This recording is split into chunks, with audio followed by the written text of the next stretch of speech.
Good evening to all my seniors and my juniors, my respected parents and teachers.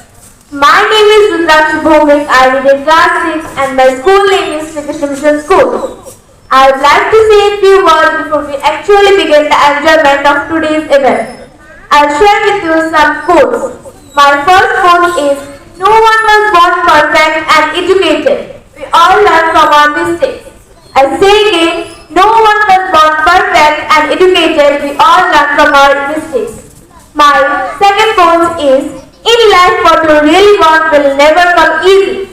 In life what you really want will never come easy. So I'll start my story, and my story name is The Shepherd's Treasure. Once in a village in Iran there lived a shepherd. He was very poor and uneducated.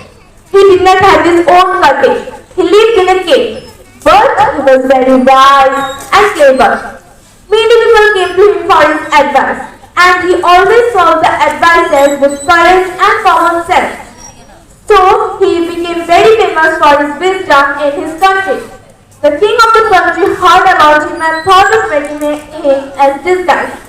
Disguised as shepherd, riding on a mule, the king visited where the wise shepherd lived. As soon as the shepherd saw the traveler coming, he rose to welcome him and gave him a glass of water and share of his own bigger milk.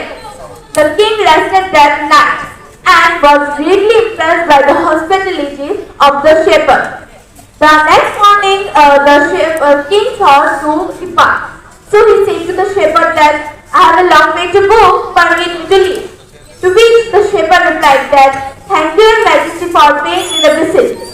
Now the king was astonished and pleased. He thought to himself that I need people like him to work for me. So he made him a governor of a small district that day. Now, few days later, the other governors felt very jealous. They started talking against the new governor to the king.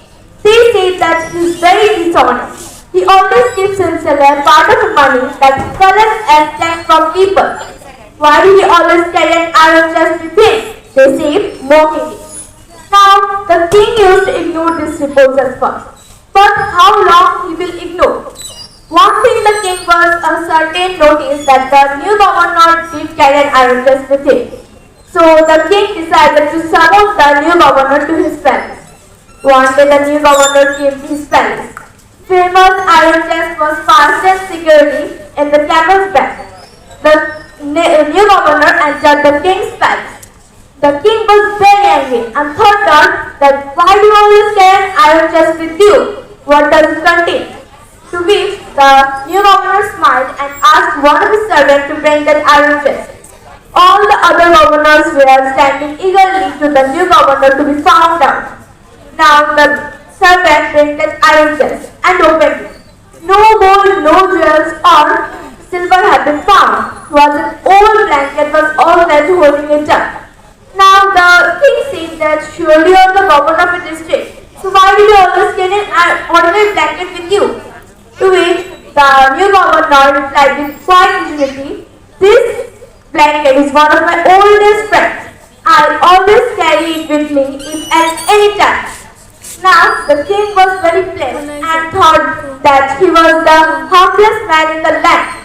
Now the other governors felt very shamed. So the king made him a governor of a very bigger district that day.